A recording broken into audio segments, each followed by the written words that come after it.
मेरी शादी एक अमीर घराने में हुई थी।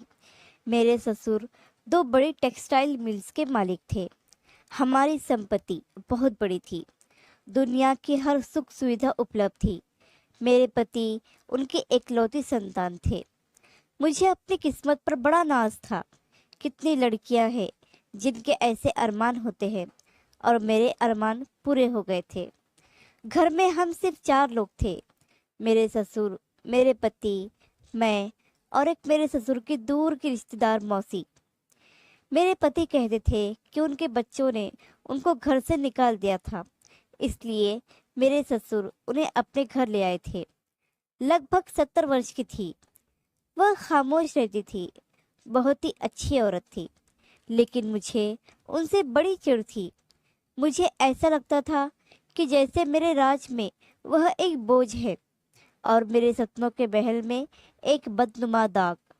मैं दबे दबे शब्दों में उनके खिलाफ अपने पति के कान भरती रहती और उनको घर से निकालने का कहती रहती, लेकिन मेरे ससुर के होते हुए यह करना मुश्किल था। मेरे पति कहा करते थे कि हमने मौसी को अपने घर में रखा है, इसीलिए उनकी दुआ के कारण हम इतनी बड़ी संपत्ति के मालिक हैं और घर में हर तरह की सुख सुविधा है और हमारा कारोबार इतना अच्छा चल रहा है, वह भी सिर्फ उनकी दुआओं के कारण।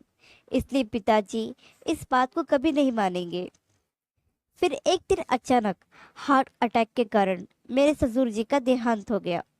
मेरे पति इस पूरी संपत्ति के अकेले वारिस बन गए और मैं इस संपत्ति की महारानी। मेरे अंदर गुरूर घमंड आ गया। अब मेरे पांव जमीन पर पड़ते ही नहीं थे। अब मुझे पूरा मौका मिल गया और मैं धीरे धीरे मौसी के खिलाफ अपने पति के कान भरने लगी। मेरे बातों से मेरे पति भी परेशान हो गए। वह घर में किसी तरह का झगड़ा नहीं चाहते थे।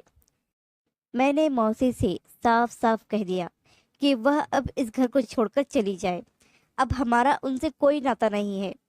मौसी की जुबान खामोश थी, लेकिन आंखों में आंसू थे। एक दिन वह हमारा घर छोड़कर चली गई। मेरा उनसे कोई मुकाबला नहीं था, लेकिन मैं जीत के नशे में चूर हो गई थी। कुछ दिन ही गुजरे होंगे कि मेरे पति एक दिन काफी परेशान घर आए। पति से पता चला कि मेरे ससुर जी पर बैंक और लोगों का काफी कर्ज बाकी था और नई नई टेक्सटाइल मिल्स आने के कारण हमारा धंधा मंदा चल रहा था, जिस कारण हमारी एक फैक्ट्री बेचनी पड़ी। नुकसान तो हुआ था, लेकिन फिर भी सुकून था। मैंने अपने पति को समझाया कि कारोबार में उतार चढ़ाव तो आते ही रहते हैं। एक फैक्ट्री गई तो क्या हुआ, एक फैक्ट्री तो अब भी है। एक महीना ही गुजरा था कि हमारी दूसरी फैक्ट्री भी बेचनी पड़ी। बात सिर्फ यहाँ ही नहीं रुकी। हमारे घर का सब कुछ बिक गया और अब हम एक छोटे से किराए के घर में आ गए। मेरे पति ने बची हुई पूंजी से एक छोटी सी स्पिंग यूनिट खरीदी और इस तरह जीवन का पहिया शुरू हुआ। मेरा सपनों का महल टूटकर बिखर गया। मैं अपराध के बोझ से भर गई। मैंने एक असहाय और कमजोर महिला को विस्थापित कर दिया था। इसी कारण मेरे सपनों का महल भी बिखर गया और यह क्षय मौसी के जाने के बाद ही शुरू हुआ। मुझे एहसास होने लगा कि मेरे ससुर सही थे। मेरे पति सदा मुझे इस बात का ताना देते रहे कि जैसे मौसी के आने के साथ हमारी तरक्की हुई, वैसे ही उनके जाते ही हम बर्बाद हो गए। आशा करती हूँ छोटी सी कहानी आपको पसंद आई होगी। कहानी पसंद आई हो तो लाइक, सब्सक्राइब और शेयर करना बिल्कुल ना भूलिए। और हाँ, बेल आइकन को ज़रूर प्रेस कीजिए। धन्यवाद।